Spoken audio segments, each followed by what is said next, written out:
तो ऐसी सूरतों में तो सारे दुश्मन एक हो जाते थे कि यार we have a common threat, हमें साथ मिलके मुकाबला करना है। हाँ आज देखें कराची की किस गली में शिया सुन्नी कार्ड नहीं चल रहा, कहाँ पीटीआई पीपल्स पार्टी कार्ड नहीं चल रहा। हाँ तो हम तो ये हैं, अगर आप इनको हाईलाइट नहीं करेंगे और आप इसी में रहेंगे कि नहीं जी हमें तो बिल्कुल नहीं होगा और हम मुसलमान हैं और कोरोना तो हमें होना ही नहीं है, हाँ अब हाँ देखें ना 60,000 केसेस हो चुके हैं। हाँ। यार अब ये तो वैसे तो सवाल थोड़ा सा मुश्किल है, ये मुझे पता है कि it's not a very straight forward question, लेकिन पिछले 8-10 सालों में जब से ये सोशल मीडिया स्टार्स बने हैं, you guys have been, you know, there are a lot of people in Pakistan who are like you, would do the kind of stuff that you do, not the way that you do, but they have their own way. uh, do you think कि पिछले 7-8-9 साल में कोई बेहतरी आई है इस वजह से, या do you see things improving from any corner any area, कोई इम्प्रूवमेंट नजर आती है? मेरा अपना टेक है इसके ऊपर, मैं ओके बताऊंगा। आप सही। बताइए पहले आपका क्या। आई थिंक देखें इंटरनेट का जो मकसद था ना वो था ही यही, it was suppose to democratize us and revolutionize us, और काफी हद तक अवेयरनेस तो है लोगों में, ठीक है हम्म। ना। पहले बड़े आसानी से लोगों को बेवकूफ बना लिया जाता था बिकॉज चीजें सरफेस ही नहीं होती थी। आज जो है टीवी जितना छुपा ले, हाँ इंटरनेट ट्विटर पे खबर आ चुकी होती है। हाँ आप अब वो दौर गए कि आपने जी पीटीवी को जो पेपर दिया जी वही पढ़ के सुना दो और अब ठीक है कुछ भी नहीं हुआ। हाँ तो अवेयरनेस के पॉइंट ऑफ व्यू से, लेकिन फिर वो वाली फिर इसकी भी it's a double aged sword ना, कि हाँ out of side out of mind होती है चीज। और जितनी ज्यादा इग्नोरेंस इज ब्लिस, ठीक हाँ है। अब आपके सामने जितनी ज्यादा चीजें आ रही हैं कि जी फलाना हादसा हो गया, फलाना ये हो गया वो हो गया, तो इसके अपने डेट्रीमेंटल इफेक्ट्स हैं, मगर एटलीस्ट ये कि लोगों में थोड़ी बहुत अवेयरनेस तो आई है। अब देखें ये तो इंटरनेट का ही समरात है कि हम जितनी अगर जहालत देखते हैं हाँ इंटरनेट पे, जिस किस्म के कमेंट्स किए जाते हैं। अभी देखें ना, मैं एक प्लेन क्रैश से रिलेटेड जफर अब्बास साहब के साथ मैं लाइव था और नीचे इतनी गंदी गंदी गालियां आपस में लोग लड़ रहे थे। अच्छा हम वहां पे बात ये कर रहे हैं कि जी लाशें नहीं मिल रही, डीएनए नहीं हो रहा, और नीचे लोग लगे हुए हैं, लोग इतने हार्टलेस हैं। तो ये भी हमारे लिए एक लर्निंग है कि these are the kind of people, they always existed. वो तो इंटरनेट की वजह से अब हमें दिखने लगे, दे वर ऑलवेज देयर, हाँ ठीक है ना। तो ये एक आपकी लर्निंग तो है, और ये आपको आपका मिरर तो करता है कि एक तरफ आप जो इतने अरसे से आलाप रहे हो कि हम सबसे बेहतरीन कौम है या हम बहुत मुत्तहिद हैं, आज आपके सबके सामने, हाँ ठीक है। अब इससे दो चीजें हो सकती है, या तो आप इससे सबक हासिल करें and you change the course of direction, या हाँ फिर आप बिल्कुल ओब्लिवियस रहें और अपनी ख्वाब गफलत में रहें। द हाँ चॉइस इज योर्स। कम से कम इंटरनेट ने आईना तो सबको दिखाया है, हाँ ठीक है ना। तो बेहतरी हुई है नहीं हुई है, देखिए 10 साल तो एक बहुत छोटा सैंपल साइज है। हाँ इसको तो आप मेजर अगर करें तो इसको तो आप पूरी एक नस्ल का सैंपल साइज रख के उसके बाद ही देख सकते हैं कि 30-40 साल बाद या 50 साल बाद इसके क्या इफेक्ट्स थे। हाँ टू मच इंफॉर्मेशन, देखें हमारे यहाँ हुआ ये है कि हर आदमी के पास स्मार्टफोन और सस्ता इंटरनेट तो आ गया है, मगर उसको यूज किस तरह करना है रिस्पॉन्सिबली, तौर तरीके क्या है, कानून क्या है, वो अभी नहीं आया, वो आते हाँ, आते जो है ना टाइम लगेगा। जैसे 95-96 में इंस्टा फोन आ गया था, हम्म ठीक है, हम्म और सिमें हवा में उड़ा उड़ा के बांटी जाती थी कराची की गलियों में, मुझे आज भी याद है। कोई नई कंपनी खुलती थी ऐसे सिमें बांटते थे लोगों को। हाँ हाँ जब उससे दहशतगर्दी आई, जब उससे अगवा भरा तावान बढ़ गया, जब हाथ से निकल गई चीजें, तो 2010 में रहमान मलिक साहब ने बायोमेट्रिक सिस्टम हाँ बनाया। यानी हाँ 14 साल लोग खुल्लम खुल्ला चल रहे थे। हाँ इसी तरह इंटरनेट का भी हाल है। आज आपके घर में जो काम वाली आती है वो भी अपने ब्लाउज से दो मोबाइल निकाल के टेबल पे रखती है, फिर झाड़ू मारने लगती है। आज वो भी ऑनलाइन है, उसकी भी एक वॉइस है।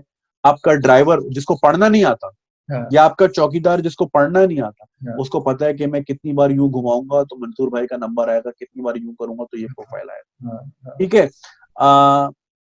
तो सबके हाथ में तो आ गया। अब उसके साथ जो रिलेटिव कानून साजी है जो भी है वो आएगी तो ही चीजें बेहतर होंगी, अभी तो इट्स अ लूज कैनन नहीं, आई और थिंक आई सबके थिंक हाथ में। I I agree with you completely. मतलब मैं एक्सपर्ट रहा हूँ काफी काफी अरसा, और मुझे तो जैसे आप कह रहे हैं ना कि मेजर करना डिफिकल्ट है, लेकिन मेरे पास इंडिकेशंस हैं छोटी छोटी। बेसिकली आप ज्यादा अच्छी पोजीशन में होते हैं अगर आप पाकिस्तान से बाहर होते हैं, then you come after some time and then you go back and then you come after some time, you kind of, you know, it's easier for you to see the changes that are happening, right? तो मुझे तो airport पे आके ही 2015 2014 15 से मुझे आके पता चलने लग गया था कि नहीं यार, there is a difference, there is a change happening.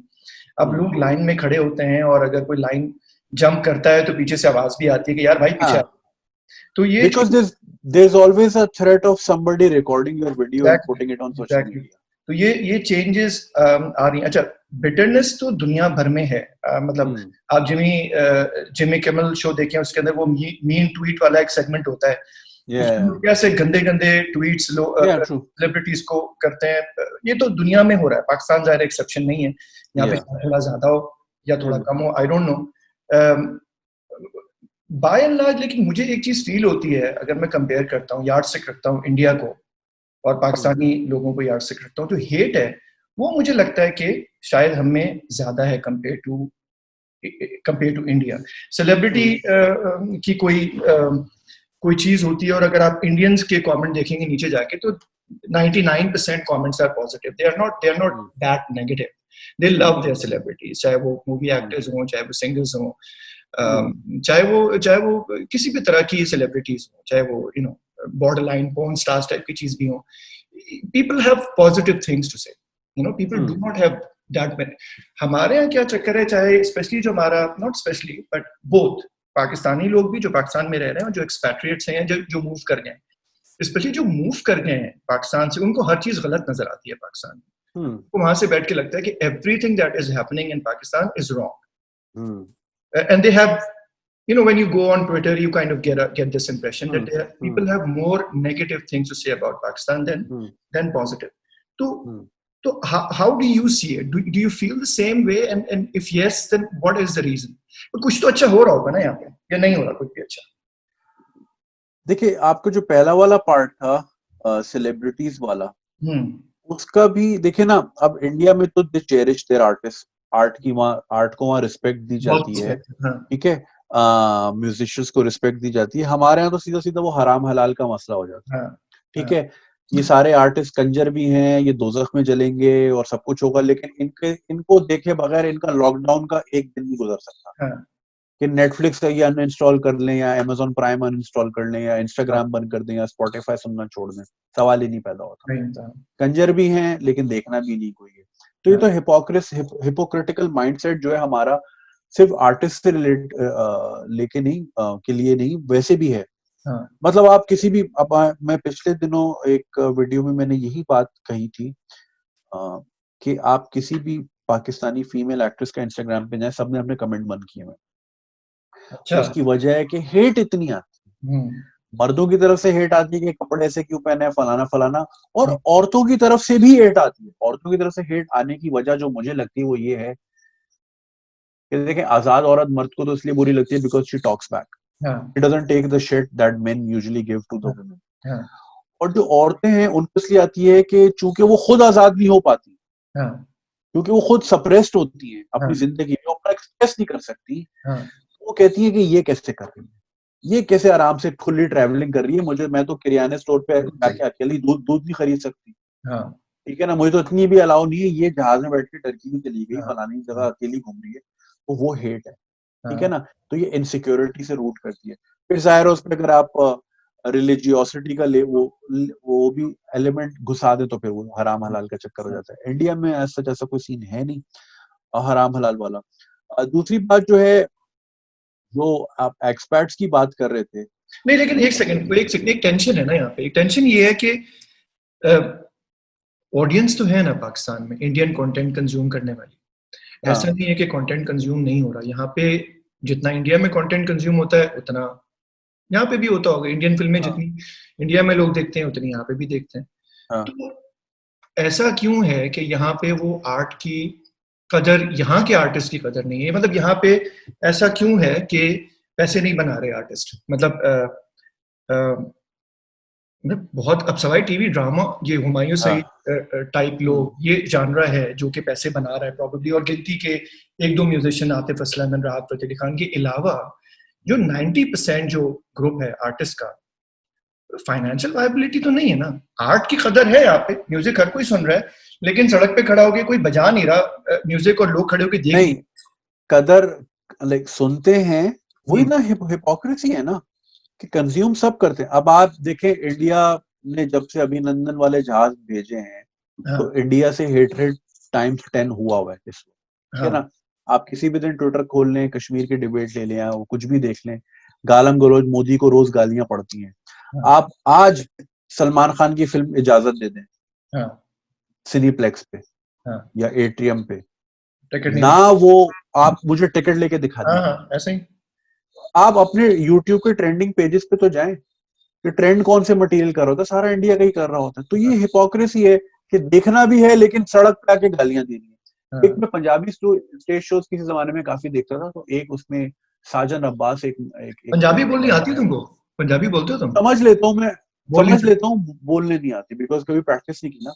हम्म। तो वो अक्सर ये कहता था अपने ड्रामों में, और हाँ, पंजाबी स्टेज शोज में आपको पता है किस किस्म के डांस वगैरह सीक्वेंसेस होते हैं। हाँ, तो उसमें वो कोई दाढ़ी वाले साहब बैठे होंगे फ्रंट रो पे, तो साजन अब्बास कहते कि जी हाजी साहब माशाल्लाह आए ने, अभी ये पूरा डांस देखेंगे, हाँ, सुबह जाके माल रोड पे नारे लगाएंगे कंजर खाना बंद करो, कंजर खाना बंद करो। हाँ। तो ये जो है ना एक बड़ा छोटा सा जोक था, लेकिन ये रियलिटी है हमारी ये रियलिटी कि एग्जैक्टली। हम बंद कमरों में सब चीजें देखते हैं, आर हाँ। आके कहते हैं जी ये सब बंद करो। हम्म। ठीक है। अब तो ये, अच्छा फाइनेंशियल वायबिलिटी क्यों नहीं है? अगेन, ये तो काम कंजरों के हैं, हाँ। हम इनको पैसे क्यों दें? ठीक हम्म। है। अब मैंने मंसूर भाई मशहूर होने के बाद भी 200-200 रुपए के टिकट लगा के शोज किए, 200-200 रुपए। ठीक हम्म। है, लोग 250 रुपए की डनहिल स्विच पी जाते हैं रोज। हाँ। ठीक है, उस पे भी लोग कहते हैं फ्री में एंट्री करा दें। हमारा ना एक मुफ्ता कल्चर है बहुत बड़ा, कि हम्म। मुफ्ते में काम हो जाए हमारा, हम्म। पैसे ना लगे। सलमान खान को 1200 की टिकट, 800 के पॉपकॉर्न वो दे देंगे, हम्म। आपको नहीं देंगे। ठीक है। और ऐसे भी हुआ है, मैंने एक बार मेरा शो था, मैं दुबई से आया था और मैं शो कर रहा था, तो एयरपोर्ट पे एक साहब से मुलाकात हुई, मतलब हाँ। सेल्फी ली चले गए। उनका फिर मुझे मैसेज आया, अच्छा वो टिकट था 500 रुपए का, और वो जो ऑर्गेनाइजर थे वो उन्होंने प्राइस किया हुआ था, ठीक है हाँ। ना। तो 500 रुपए अगेन 2015-16 में क्या थे, आज भी कुछ नहीं है, उस वक्त भी कुछ खास रकम तो नहीं थी। हाँ। उन साहब का मुझे मैसेज आया और उन्होंने तस्वीर भेजी एज अ रेफरेंस, आपको याद होगा मैं दुबई एयरपोर्ट पे आपसे मिला था, हाँ। तो मैं आपके शो पे आना चाह रहा हूँ, आप मुझे 2 फ्री पासेस दे सकते हैं। मंसूर भाई मैंने वो तो उसका जवाब नहीं दिया, मैंने उस बंदे को ढूंढा हाँ। लिंक्डइन। हम्म। ठीक है, वो दुबई की एक बहुत बड़ी ऑडिटिंग फर्म में वो काम कर रहा था, हाँ। और वो जिस पोजीशन में था, मैंने अपने दोस्तों से पूछा जो कि सेम इंडस्ट्री में है, हम्म। तो उस साहब की तनख्वाह आराम से 30-35 हजार दिरहम होगी, हाँ। हाँ। जिस लेवल पे वो थे। हम्म। तो अगर उस जमाने के 30 रुपए का दिरहम था, तो अगर एक आदमी 10 लाख रुपए कमाने के बावजूद हाँ। 500 रुपए का टिकट फ्री मांग रहा है, हाँ। जिसको एक्सपोजर है, जो दुबई में रहता है और एक इतनी बड़ी फर्म में काम कर रहा है जहां पे आधी से ज्यादा फर्म में गोरे हैं, यूरोपियंस हैं, समझ रहे हैं आप मेरी बात? मैं समझ रहा हूँ, बिल्कुल कि समझ। इतने एक्सपोजर वाला, चले तनख्वाह पैसों को छोड़े, हुए तो पाकिस्तान में भी अरबपति लोग हैं जिनको 2 कौड़ी की तमीज नहीं। हाँ। हाँ। इसको तो भाई एक्सपोजर भी है, हाँ। मुल्क से बाहर रहता है, इतनी बड़ी ऑडिटिंग फर्म में काम कर रहा है, गोरों गोरों के साथ काम करता है, लेकिन उसको अभी भी ये तमीज नहीं है कि यार मैं अच्छा चले, 500 का टिकट दे। ये तो बातें हो गई, काफी सारी बातें हो गई जो कि एरियाज हैं, जो कि अपॉर्चुनिटी एरियाज हैं पाकिस्तान में, जो कि अच्छा काम क्या हो रहा है यहाँ पे, आपके ख्याल से? मेरे मेरे पास एक मैंने कुछ चीजें लिखी हैं यहाँ पे अपने सामने, ताकि मैं आपसे फीडबैक लूं इन चीजों का या इन लोगों का। आपके जहन में क्या आता है जब हम कहते हैं ना कि पाकिस्तान में यार अच्छा काम हो रहा है? तो कौन लोग आते हैं, या क्या चीजें, क्या इनिशिएटिव्स आते हैं अपने जहन में आपके? मंसूर भाई जितना मेरा लिमिटेड सर्कल है, जाहिर है आर्टिस्ट लोगों से जरा अच्छी सलाम दुआ है, क्योंकि ऑब्वियसली हम एक ही इंडस्ट्री के लोग हैं। हाँ। म्यूजिक में मैं देखिए, अगेन टैलेंट की कोई कमी नहीं है। हाँ। ठीक है, चाहे वो म्यूजिक को, दूसरा ही कि मैं चूंकि यंगस्टर से काफी इन टच रहता हूँ, तो मैं ये जो इंक्यूबेशन सेंटर्स हैं, खासतौर पे इस्लामाबाद वाला NIC, मेरे बहुत से दोस्त हैं, फसी मेहता ही रन्स इट। तो मैं जब वहां जाता हूँ या फिर इस तरह की इवेंट्स में जाता हूँ, जैसे पिशावर में एक इवेंट हुआ था, वहां पे स्टार्टअप्स आए हुए थे, मैं देख के हैरान हो गया। मैंने इस्लामाबाद में मंसूर भाई एक स्टार्टअप देखा था, वो हाँ। 3 ड्रोन बंदे ने लिए हुए। ठीक है, पहला ड्रोन जाता है, वो तशखीस करता है हाँ। सॉइल की स्टडी करता है, यहाँ प्लांटेशन हो सकती है कि नहीं। वो ड्रोन वापस आता है, दूसरा ड्रोन जाता है, उसमें लगी हुई है गन सीड्स की, वो हाँ। धड़ाधड़ सीड फायर करता है। अच्छा। तीसरा तीसरा ड्रोन जाता है, फर्टिलाइज करता है, जंगल बना दिया। वाह। ये काम पाकिस्तान में हो रहा है। हाँ। तो मैं जब इस तरह के लोगों से, और ये बेचारे वो लोग हैं जो मेन स्ट्रीम पे आ नहीं पाते क्योंकि इनको वो रिकग्निशन नहीं मिलती। अगर इनमें फाइनेंसिंग हो गई तो एक प्रो पाकिस्तानी पे आ जाएगी या ट्रिब्यून पे आ जाएगी जी, $4 मिलियन की फंडिंग, उसके बाद क्या हुआ कुछ नहीं पता।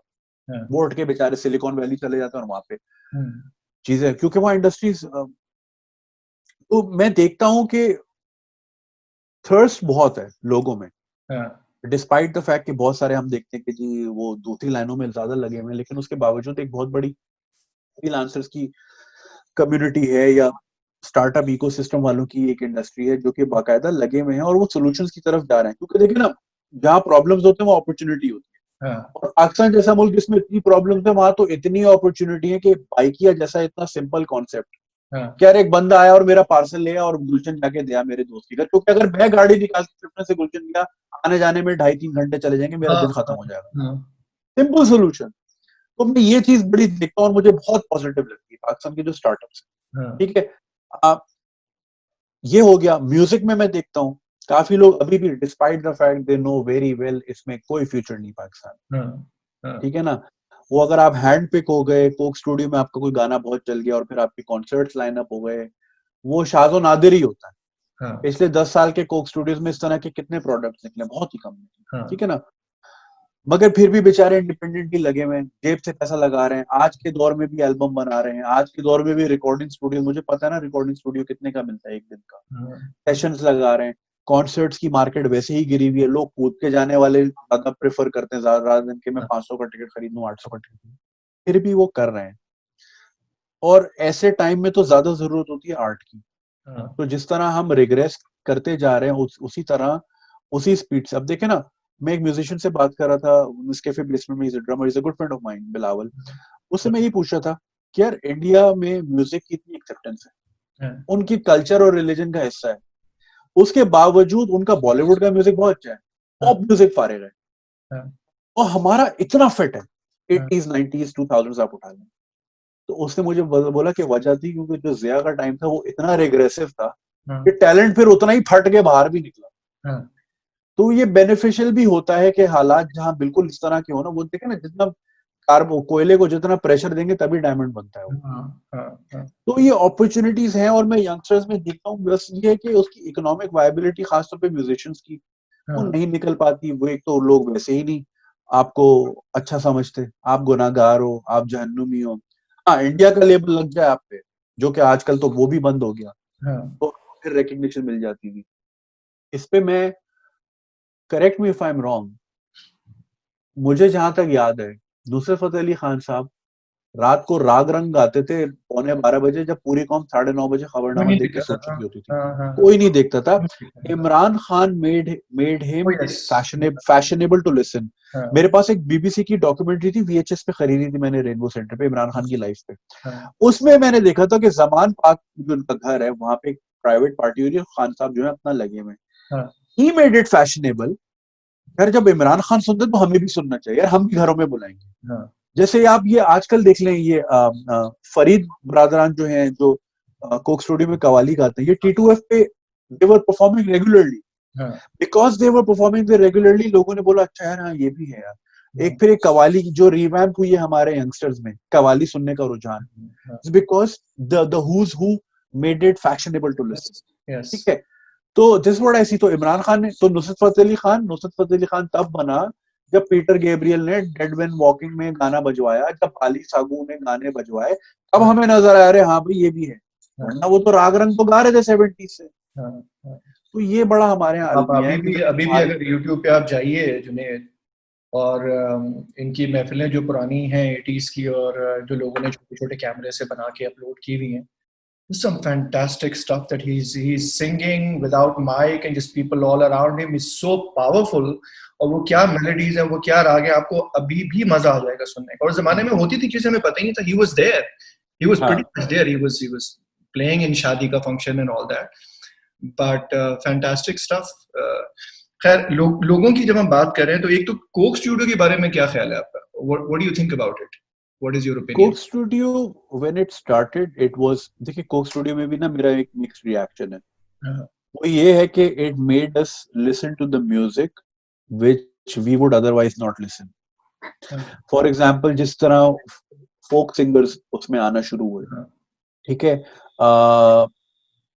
हम शायद उनको कभी भी ना पहचानते, हम कभी भी ना हम कभी वो उनकी वीडियो क्लिक ही ना करते अदरवाइज, अगर उनपे कोक स्टूडियो का लेबल नहीं होता। तो कोक स्टूडियो ने एक वो तो एवेन्यू खोला लोगों के लिए कि भाई ये भी एक साइट है, ये भी एक्सप्लोर करो, ठीक है ना। सूफी म्यूजिक हो गया उसमें, या मुझे आर्टिस्ट के नाम याद नहीं आ रहे, आई एम फॉरगेटिंग।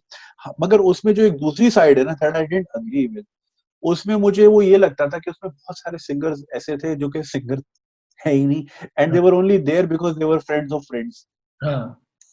तो और शुरू के बहुत सारे सीजन्स में, शुरू के कुछ सीजन्स में you could probably see कि a lot of great artists weren't showing up, and the word on the street was कि they didn't get along.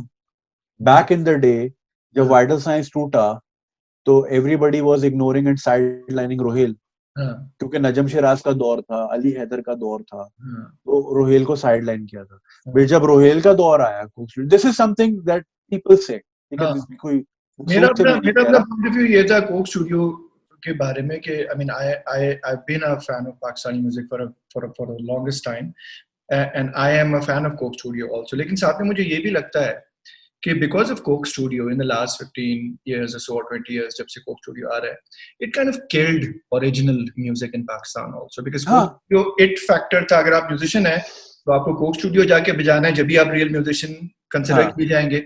और कोक स्टूडियो में किस तरह का म्यूजिक है? Coke studio basically mostly fusion है, पुराने गानों के कवर्स हैं।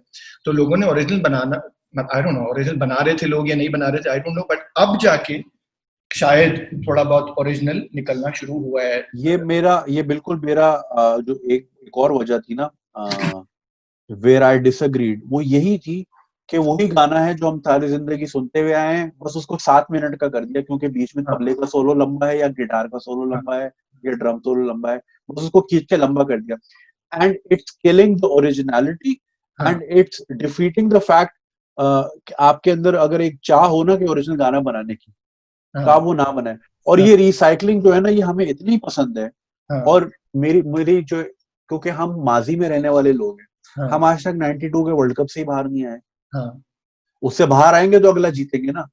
हम ख्वाब गफलत में रहने वाले लोग हैं, हम 12वीं सदी के साइंसदानों में रहते हैं, उससे लेके आज तक क्या किया वो नहीं करते। इसी तरह हम वही 70s के गानों पे अभी तक, आप कोई भी ऐड उठा लें 14 अगस्त के आसपास, ठीक है ना, वही कोई पुराना गाना रिसाइकिल किया हुआ, वही कोई पुराना गाना रिसाइकिल। भैया हमें नया गाना चाहिए।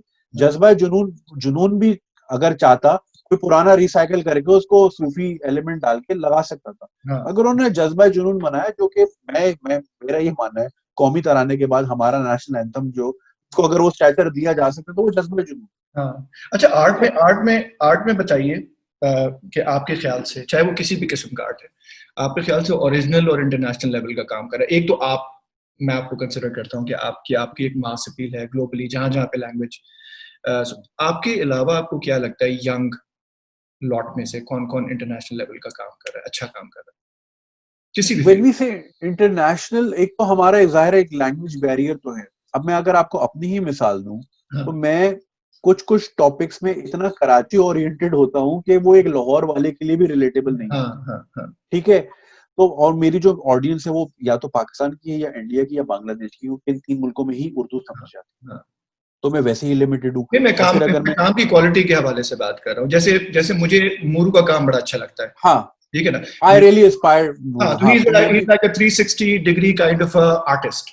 I think when he speaks, he reek of a somebody who's a proper artist. उसकी म्यूजिक बहुत अच्छी है, उसका काम बहुत अच्छा है, प्रोडक्शन इस तरह।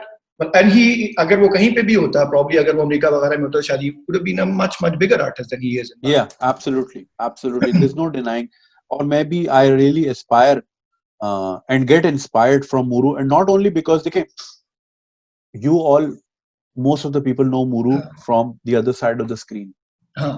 When you see his finished products, मैंने उसको वो products बनाते हुए देखा है, और उस process के दौरान का जो Muru है ना, you would be amazed कि उसमें कितनी एनर्जी है और वो कितना परफेक्शनिस्ट है। वो एक शॉट के पीछे गाड़ियों के नीचे भी लेट जाता है अगर उसको लेटना पड़े। हम शायद नबे यार छोड़ चढ़ जल्दी हो जाएगी ऐसे करके शॉट लेके आगे निकल गए. Which is the I reason have why seen him in action and I have seen him post production के टाइम पे भी वो अपने सुरूर में होता है और पूरी पूरी रात 14 घंटे वो एडिट पे बैठा रहता है उसको एक एक साउंड. उसके पास एक बहुत बड़ी लाइब्रेरी है साउंड इफेक्ट्स की.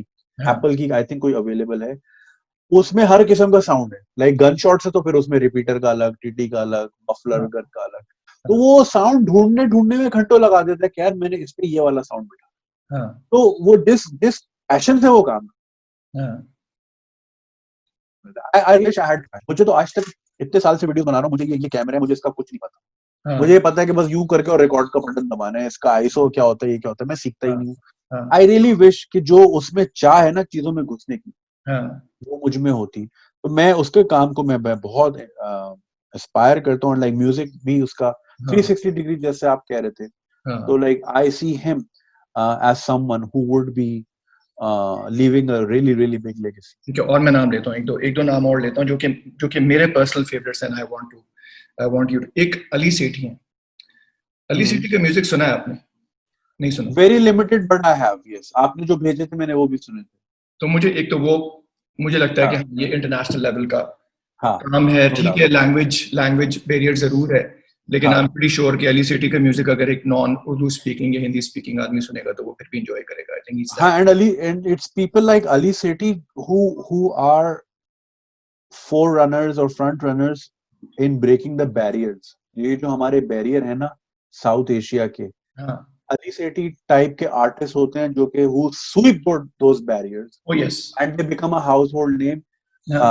Regardless of the fact कि यार ये किस मुल्क का है क्या है. And I have seen the kind of reactions he gets, especially from India. And I've seen that reaction and it's something that really it's very inspiring.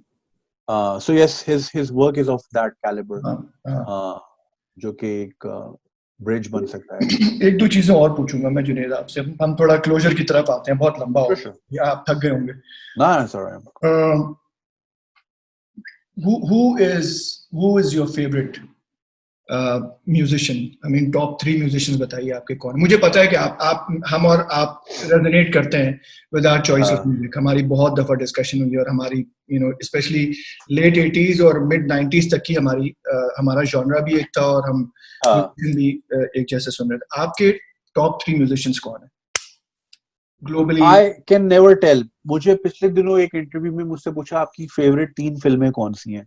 मेरा जवाब ही नहीं था. Because इतना डाइवर्स सब्जेक्ट है ये कि अगर आप किसी एक को उस बेसिस पे पसंद करें तो दूसरी चीज किसी और बेसिस की वजह से ज्यादा अच्छी लगी मुझे. ठीक है. स्पीकिंग ऑफ मूवीज, मैंने पिछले दिनों वो देखी 12th Man on Netflix. It was about a Norwegian spy. अच्छा. यार वो इतनी फैसिनेटिंग मूवी थी कि मैंने अगले दिन दोबारा देखी. And it rarely ever happens कि मैं 2 दिन में Netflix पे है ये. I'm not sure पाकिस्तान के रीजन में नहीं है. I think सऊदी के रीजन में होनी चाहिए. So it keeps changing. अब म्यूजिक का भी यही सीन है. We grew up listening to completely different music. मैं आज भी अगर आप मुझसे पूछे कि किस एरा से मैं अपने आप को ज्यादा रिलेट करता हूँ या रेजोनेट करता हूँ, इसके साथ that would be 80s pop. अच्छा, रिकॉर्ड फिर याद है सबसे ज्यादा कौन सा रिकॉर्ड सुना है? सबसे ज्यादा क्या सुना है? कौन सा रिकॉर्ड सुना है? Safe to say Bryan Adams का जो रेकलेस एल्बम था सबसे ज्यादा मैंने वो सुना. कौन सा था यार उसमें गाना? कौन सा था रेकलेस? मुझे याद Summer of 69 था. अच्छा ठीक है. और फिर उसका एक जो MTV Unplugged वाला एल्बम था वो मैंने बहुत सुना. बॉन जोवी का क्रश मैंने बहुत सुना. और ये वो कैसेट्स हैं जो जब तक मैं काबिल हो गया था कैसेट्स खरीदने के, उससे पहले I used to rely on my friends कि उनकी गाड़ी में जो सुन लिया ये MTV पे इत्तेफाक से कुछ मिल गया तो मिल गया. तो मगर ये कि पोस्ट इंटरनेट फिर जब मैंने 80s डिस्कवर करना शुरू किया, for some reason I don't know why I feel so connected to 80s का, स्पेशली सिंथ वेव. और मैं आजकल सिंथ वेव बहुत सुन रहा हूँ, जो मॉडर्न सिंथ वेव है जो 80s स्टाइल पे ही है. I don't know. आप नहीं सुन रहा. I think it is getting a lot of. It's getting back. मेरा बच्चा, बेटा, he's like 16, 17. He's listening to those kind of funk or synth music. Everybody is listening to. Yeah. अब जैसे वो Stranger Things है. Stranger Things का font और उसकी जो टाइटल की है, it's so 80s. It's so 80s. So like fashion दोबारा उसी तरफ जा रहा है. तो हाँ, for some reason I don't know, मैं 80s में कभी इतना म्यूजिक सुना भी नहीं, ना मेरे पास अवेलेबल था, हाँ, but I don't know why in my head, पता नहीं मैं कैसे 80s में चला जाता हूँ वो सुन के, हाँ, हाँ। आई don't know what it is तो 80s मुझे। में, अब इसकी रीजन यही है ना कि 80s में आपके पास एंटरटेनमेंट था नहीं और कुछ, आपके पास यही चीजें थी, म्यूजिक थी, which is the reason why 80s was that. But I was not consuming because हमारे तो टेप रिकॉर्डर भी अलाउ नहीं था घर में, और हाँ, केटीवी पे बस जो आता था बस वही आता था, तो मैंने तो ये म्यूजिक सुना भी नहीं है, मगर हाँ, for some reason when I close my eyes I see myself in the 80s, I don't हाँ, know why मैं इतना उससे कनेक्टेड क्यों फील करता हूँ। हाँ, प्रॉपर्ली म्यूजिक तो मैंने मिड 90s में सुनना शुरू किया, हाँ, बट आई कैन से कि जो मुझे याद है कि हाँ म्यूजिक है वगैरह, हाँ, हाँ। आई don't no. So like bands के साथ कौन से फेवरेट बैंड्स हैं, या ये बहुत मुश्किल है क्योंकि इट कीप्स चेंजिंग। नहीं, सेम हियर, आई थिंक मेरे साथ भी यही इशू है। I mean, if somebody asks me, I think I would rather think about the records that I've listened a lot, because किसी एक म्यूजिशियन का एक record बहुत अच्छा होगा तो उसके बाद दूसरा record इतना अच्छा नहीं होगा, वो मैंने नहीं सुना होगा। तो I think it's the same. There are a few musicians that would come to my mind, but I would basically think about records more when I think about singers. Because you are the generation who would go and buy cassettes, हाँ, I am the generation जिसने download किया, और हाँ, फिर download आप पूरा record नहीं करते, आप सिंगल्स डाउनलोड करते हो, singles करते हैं। हिट गाने डाउनलोड करते हो। हाँ, हाँ, तो मैं रिकॉर्ड्स और एल्बम्स मुझे इतने याद ना हो, लेकिन सिंगल्स मुझे, अब यूट्यूब का मैंने कभी कोई एल्बम नहीं खरीदा, हाँ, मगर उनकी डिस्कोग्राफी मेरे पास पूरी थी, तो मुझे फलाने का वो याद है, फलाने का वो याद है, हाँ। विद द स्ट्रीट्स नहीं हैव तो बीन हमारे चेंजिंग जमाने एंड में तो स्टफ। हम लोग जिस जमाने में, जिस वक्त मैं बहुत ज्यादा म्यूजिक सुनता था, I think that was mid 80s and then the 90s. That was when we would really make an effort to listen to music. We had to make a lot of effort to listen to या kind of music that you would like. वो तो खैर अभी पता ही नहीं है लोगों को। I mean, they don't even know कि वो क्या एफर्ट थी या किस तरह से लोग म्यूजिक सुनते हाँ, बिकॉज अब तो इतना आसान है, थे। स्पॉटिफाई पे जाओ यूं मिल गया, हाँ, या अगर आप टीवी पे कुछ म्यूजिक चल रहा है और आपको अच्छा लग रहा है and you want to know, आप शज़ाम कर लो, हाँ, ठीक है। हमारे पास, मैं आपको ये बताऊं, मेरे पास एक तलहा ने मुझे, good friend of hours Talha ने मुझे एक एल्बम दिया था, the one and only rock album, हाँ, जो सीरीज आती थी किसी जमाने में, हाँ, तो उसमें डिफरेंट डिफरेंट बैंड्स के गाने थे। मुझसे हाँ, हुआ ये, पहले ही दिन वो कैसेट की जो कवर था मुझसे वो गुम गया।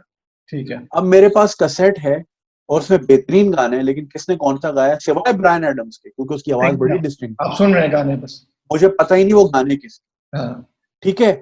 और मुझे पूरे 15 साल लगे उस एक एक गाने को लोकेट करने में, हाँ, कि कभी कोई वी चैनल वी पे कोई गाना, अरे ये तो उसी एल्बम का है, फौरन नोट कर लिया। किसी फिल्म में कोई I गाना know. बज रहा है, अरे तो उसी एल्बम का है। तो मुझे वो पूरा एल्बम दोबारा ढूंढने में 15 साल लगे। आज हाँ, आप शज़ाम करें, ढक से गाना सामने अब आ तो गया। बिल्कुल सही, बिल्कुल सही। अच्छा, एक और क्वेश्चन मैं पूछूंगा आखिरी, because people kind of look up to you in so many different ways. I know that you've recently become a father.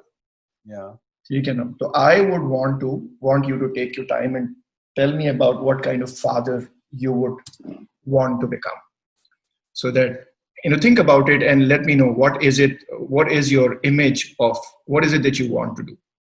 Yeah, like every parent, you would want the best for your child, हाँ, and you know, वो एक मेरा favorite quote है कि the moment a man realizes his father was right, he हाँ, already has a son who thinks he's wrong.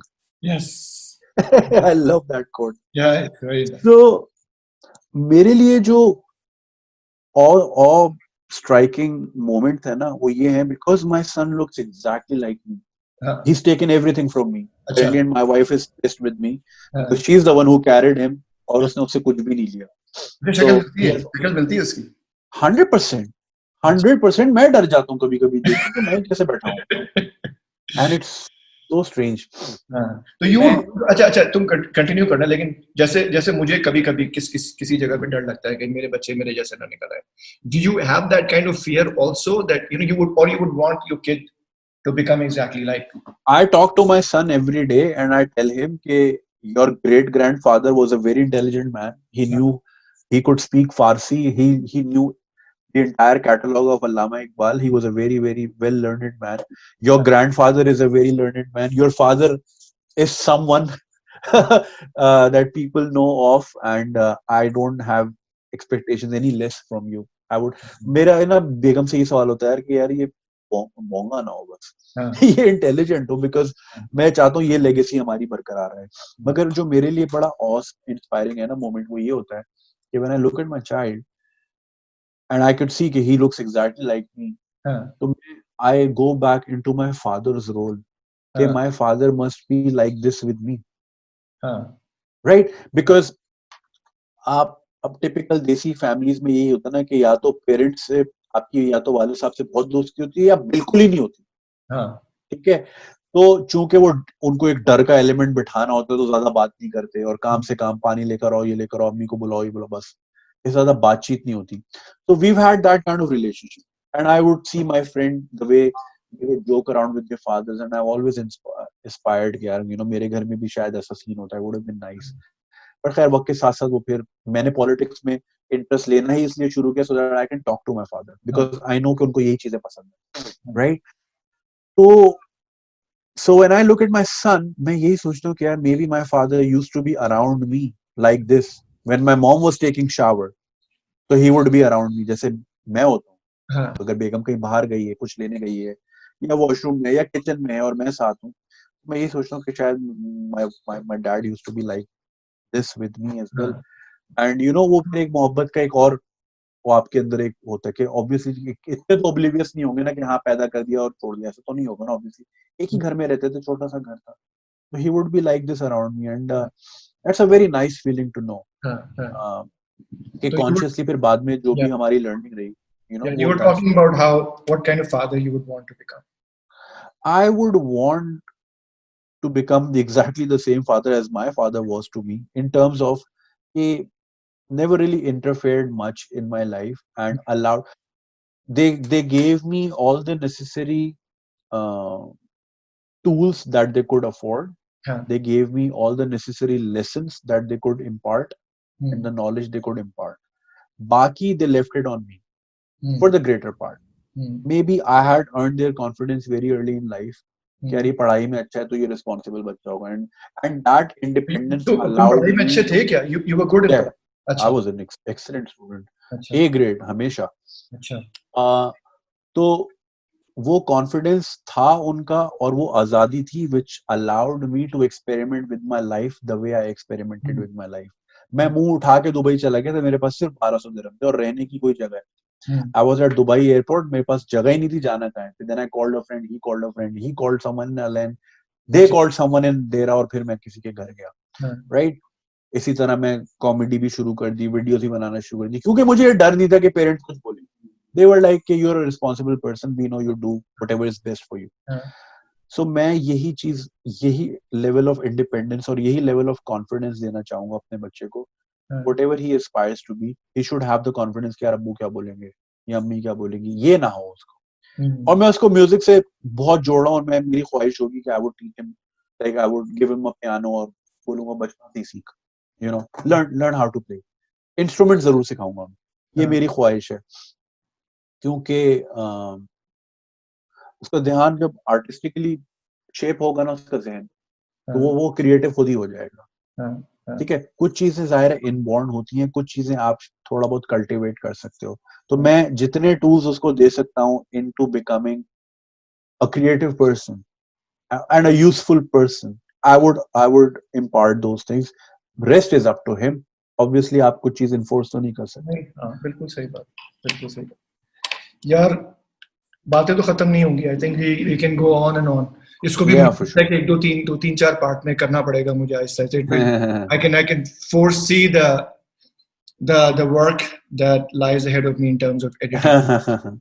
But let's do it again whenever you have an opportunity. Sure, Whatever sure, that you would want anytime to man, talk about, we can do it. anytime। It was fun. मजा आया मुझे तो बहुत। Absolutely, always a pleasure मसरूफ भाई। पता ही नहीं चला टाइम का। चलो ठीक ठीक है है, मैं रिकॉर्डिंग बंद कर रहा हूँ, but don't go। ठीक है, yeah, I'm here।